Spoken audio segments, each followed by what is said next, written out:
Doctor గారు చాలా మందిలో గురకొస్తుంది.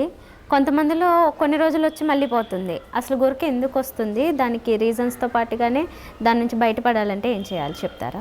గురక మనం చాలా మందిలో వింటూ ఉంటాం. గురక పెడుతున్నానని నా భార్య చెబుతూ ఉందండి, గురక పెడుతున్నానని మా అమ్మ చెబుతుందని చెప్తారు. పిల్లలైతే అమ్మ చెప్తుందని గురక చెప్తారు. పెళ్ళైన తర్వాత అయితే భార్య చెప్తుంది.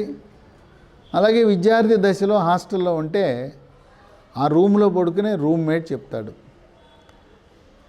ఆ రూమ్మేటు, ఒరేయ్ నిన్న రాత్రి నువ్వు సింహగర్జన చేసావురా నాయనా, మాకు నిద్ర లేదు నాయనా, మేము పోయి ఈ రూమ్ నుంచి వెళ్ళిపోయి బయట పడుకున్నాను, కింద చాపేసుకుని పడుకున్నాను, నీ సింహగర్జనకి నేను భరించలేకపోయాను నాయనా అని. ఈ గురక అనేది ఎక్కువగా స్థూలకాయస్తుల్లో ఉంటుంది, భారీ కాయం. స్థూలకాయానికి కారణం మెడ ముందు భాగాన సీతాకోక చిలుక ఆకారంలో ఉండే థైరాయిడ్ అనే గ్రంథి, దానికి కావలసిన ముడి సరుకు అయిన అయోడిన్ సరిగా సరఫరా కానప్పుడు ఈ థైరాయిడ్ గ్రంథి సమపాళలో థైరాక్సిన్ అనే హార్మోన్ ఉత్పత్తి చేయని కారణంగా స్థూలకాయం వస్తుంది. అయోడిన్ ఎక్కడ దొరుకుతుంది? సముద్రములో ఉండే మనం సముద్ర చేపలు రొయ్యలు తినే వాళ్ళకి తద్వారా వస్తుంది. లేదు మనం రోజువారీ వాడే ఉప్పు అయోడైజ్డ్ సాల్ట్లో అయోడిన్ వస్తుంది. ఈ స్థూలకాయం ఉన్నవాళ్ళు మెడ లావుగా ఉంటుంది, మెడ పొట్టిగా కూడా ఉంటుంది. ఈ థైరాయిడ్ స్థూలకాయంతో పాటు ఈ ముక్కులు, ఆ రెండు ముక్కుల మధ్య ఉండే గోడ ఒక పక్కకు ఉన్నప్పుడు చాలామంది ముక్కుల ద్వారా కాకుండా నోరు తెరిచి నోటి ద్వారా శ్వాస తీసుకుంటారు. మన శరీర నిర్మాణము మనం ముక్కుల ద్వారానే శ్వాస గాలి తీసుకోవాలి, కానీ నోటి ద్వారా తీసుకోకూడదు. ఈ నోటి ద్వారా తీసుకున్నప్పుడు గొంతు ఎండిపోవటం, అలాగే ఈ గురక రావటం జరుగుతుంది. ఈ ముక్కులు బ్లాక్ అవటానికి సైనస్ సమస్య, ఈసినోఫీలియా సమస్య, లేదా దగ్గు పడిచెము, ఫ్లూ లాంటిది వచ్చినప్పుడు ముక్కులు మూసుకుపోవటం, అటువంటి సందర్భంలో తప్పక విధిలేని పరిస్థితిలో నోరు తెరిచి గాలి పీల్చుంటారు. కొంతమంది ముక్కులు బాగున్నా, శ్వాసనాళం బాగా పనిచేస్తున్నా, ముక్కులు బాగా పనిచేస్తున్నా కూడా అలవాటు కొద్దీ నోటితో గాలి పీల్చుకునే అలవాటు ఉంటుంది. ఇంకా కొంతమందికి లోపల కొండ నాలిక అని ఉంటుంది.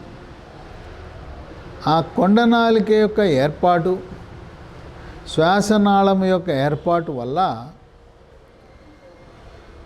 లోపలికి గాలి సరిగా ప్రవేశించదు. అక్కడ ఇరుకుగా ఉండటం వల్ల లోపలికి గాలి వెళ్ళే సమయంలో ఆ శబ్దం వస్తుంది.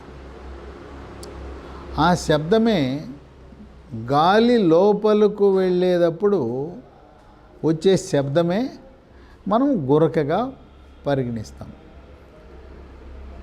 ఇది గురకున్నప్పుడు ఏం చేయాలి? ఏ డాక్టర్ని సంప్రదించాలంటే ముక్కు, చెవి, గొంతు డాక్టర్ను సంప్రదించాలి. అతని దగ్గరికి వెళ్ళకముందు థైరాయిడ్ గ్రంథిని పరీక్ష చేయించుకోవాలి. రక్తములో T3, T4, TSH అనే రక్త పరీక్ష చేయించుకోవటం ద్వారా థైరాయిడ్ గ్రంథి లోపము ఉందా లేదా తెలుస్తుంది. లోపం ఉంటే థైరాయిడ్ ట్యాబ్లెట్లు వాడటం ద్వారా స్థూలకాయానికి పరిష్కారం, గురక కూడా పోతుంది. ఈ గురక అనేది ఒక సీజన్లో ఉండదు, ప్రతిరోజు వస్తూ ఉంటుంది. తర్వాత మనం పడుకునే భంగిమ మీద కూడా ఆధారపడి ఉంటుంది. మనం వెళ్ళకిల్లా వీపు మీద పడుకుంటే గురక వచ్చే అవకాశం ఎక్కువ ఉంది. అలా కాకుండా ఒక సైడ్కు పడుకుంటే గురక తక్కువగా వచ్చే అవకాశం ఉంటుంది. అలాగే బోర్లా పడుకోవటం అంటే పొట్ట మీద పడుకోవటం. మనం చంటి పిల్లలను ఎప్పుడు కూడా పొట్ట మీద పడుకోబెడతాం, ఈపు మీద పడుకోబెట్టాం. చంటి పిల్లలు పడుకున్న విధంగా పెద్దవాళ్ళు కూడా బోర్లా పడుకుంటే ఊపిరితిత్తులు బాగా పనిచేస్తాయి. గురక ఉంటే గురక కూడా పోయే అవకాశం ఉంది. అంటే భంగిమ వల్ల ఏమైనా గురక పోతుందా అనేది చూడాలి. పొట్ట మీద పడుకోవటం వల్ల కానీ, ఒక సైడ్కి పడుకోవటం వల్ల కానీ గురక పోయే పక్షంలో ఎటువంటి చికిత్సలు అవసరం లేదు. అప్పుడు ముక్కు చెవి గొంతు డాక్టర్ దగ్గరికి వెళ్తే ముక్కులు, గొంతు, సైనస్లు క్షుణ్ణంగా పరిశీలించి ఈ లోపల ఉండే ఆ యొక్క కండరాల సౌష్ఠవము ఎలా ఉంది పరిశీలించి ఈ గురక రావడానికి మూల కారణాన్ని అన్వేషిస్తారు. దాదాపు 95% మందులతోనే పరిష్కారం అవుతుంది. ఈ గురక ఉండటం వల్ల గాలి సరిగా ఆడక మధ్యలో ఉలిక్కిపడి లేవటం, శ్వాస ఆడక ఉక్కిరిబిక్కిరైపోవటం, నిద్రకి భంగం కలగటం జరుగుతుంది. ఈ మధ్యకాలంలో పట్టణాల్లో, మహానగరాలలో అనుభవజ్ఞులైన ముక్కు చెవి గొంతు డాక్టర్లు చిన్న ఆపరేషన్ ద్వారా గుర్రకకు శాశ్వత పరిష్కారాన్ని కూడా అన్వేషిస్తున్నారు. ఈ గుర్రక ఉన్న వాళ్ళందరూ కూడా రాత్రిపూట ఎందుకు వస్తుందో తెలుసుకోవటానికి స్లీప్ ల్యాబొరేటరీ, స్లీప్ ఆప్నియా అనే టెస్ట్ చేయించుకుంటే గురక గల కారణాలు మనకు తెలుస్తాయి. ఈ స్లీప్ యాప్నియా అని ఉండేవాళ్ళు ఒక మెషిన్ ఉంటుంది, దాన్ని సిప్యాప్ మెషిన్ అని, బైప్యాప్ మెషిన్ అంటారు. అది ఎంత 15-20 వేలు ఉంటుంది, 10,000 కూడా అందుబాటులో ఉంటుంది. ఆ మిషన్ పెట్టుకుని గాలి పీల్చటం ద్వారా గురక పూర్తిగా నివారణ అవుతుంది. అంతేకాకుండా ఈ ఆక్సిజన్ లోపం వల్ల ఉన్న పళంగా రాత్రి ఉలిక్కిపడి లేచి నిద్రభంగం కలిగే అంశం కూడా ఉండదు.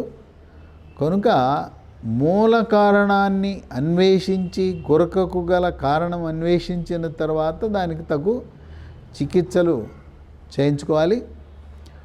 గురక చికిత్సని ఎవరు పడితే వాళ్ళకి అనుభవం లేని వాళ్ళ దగ్గరికి వెళ్ళారంటే కొండనాలికి మందేస్తే ఉన్ననాలికి పోయింది అన్నట్టుగా మీకు అసలుకే మోసం రావచ్చు. కనుక మన దేశంలో ఈ గురక నివారణకు శస్త్రచికిత్సలు చేసే ముక్కు చెవి గొంతు డాక్టర్లు చాలా పరిమితమైన సంఖ్యలో ఉన్నారు. దానికి అనుభవం రావాలంటే ఒక 50-100 ఈ గురక ఆపరేషన్ చేసిన తర్వాత చక్కటి నైపుణ్యాలు వాళ్ళకు ఉంటాయి. వాళ్ళు చేస్తే మనకు చక్కటి ఫలితాలు, ఆశించిన ఫలితాలు వస్తాయి. గురకను మీరు విస్మరించద్దు. ఇది మీకే కాదు, మీరు నిద్రపోతారు, మీ అనారోగ్యమే కాకుండా ఆ ఇంట్లో ఉండే, ఆ రూమ్లో పడుకునే పెళ్ళైన వాళ్ళైతే నీ భార్య, పెళ్లి కాని వాళ్ళైతే ఆ రూమ్లో పడుకునే వాళ్ళు, కొంతమంది అయితే గురక పెడుతుంటే సింహగర్జనలా ఇంట్లో మొత్తం అందరికీ వినపడి ఇంట్లో అందరికీ కూడా నిద్రకు భంగము కలిగే అవకాశం ఉంది. కనుక మీ ఆరోగ్యం కోసం గురక చికిత్స కావాలి. మీ ఇంట్లో ఉన్న కుటుంబ సభ్యుల యొక్క వాళ్ళు కూడా ప్రశాంతంగా నిద్రపోవటానికి కూడా ఈ గురకకి చికిత్స చేయించుకుని వాళ్ళు కూడా ప్రశాంతంగా నిద్రపోయేలా చేయాలి. ఎవరు కూడా దీని గురించి ఆందోళన చెందవలసిన అవసరం లేదు. గురక చాలామందికి వస్తుంది. ఎవరైనా ఒకరు చికిత్స చేయించుకున్న వాళ్ళ దగ్గరికి వెళ్ళి, నువ్వు ఏ డాక్టర్ దగ్గరికి వెళ్ళావు, ఎవరి దగ్గర ఆపరేషన్ చేయించుకున్నావు, ఎక్కడికి వెళ్ళి ఈ టెస్టులు చేయించుకున్నావు, ఈ మిషన్ సిప్యాప్ బైప్యాప్ మిషన్లు ఎక్కడ కొనుక్కున్నావు, ఈ కంపెనీది ఎలా పనిచేస్తుందని ఒక గురక ఉన్న రోగి దగ్గర మీకు దొరికితే అవకాశం దొరికితే అతని అన్ని కుశల ప్రశ్నలన్నీ వేసి అతని దగ్గర అనుభవం గడించి ఆయన బాటలో ఆయనకి తగ్గింది కనుక మీరు కూడా అదే బాటలో నడిస్తే బాగుంటుంది. కనుక గురక గురించి ఎటువంటి ఆందోళన చెందవద్దు. డాక్టర్ గారు, ఈ ఆన్లైన్లోనూ లేదంటే మార్కెట్లో దొరుకుతున్నాయి ఆక్సిజన్ మాస్క్ లాగా ఉండే వాటిని కూడా పెట్టుకుంటున్నారు రాత్రిపూట నిద్రపోయేటప్పుడు. అవి ఎంతవరకు పనిచేస్తాయి, నమ్మచ్చంటారా? మనము గూగుల్ డాక్టర్ అంటారు, ఏదొచ్చినా గూగుల్లో కొట్టేస్తారు కొంతమంది.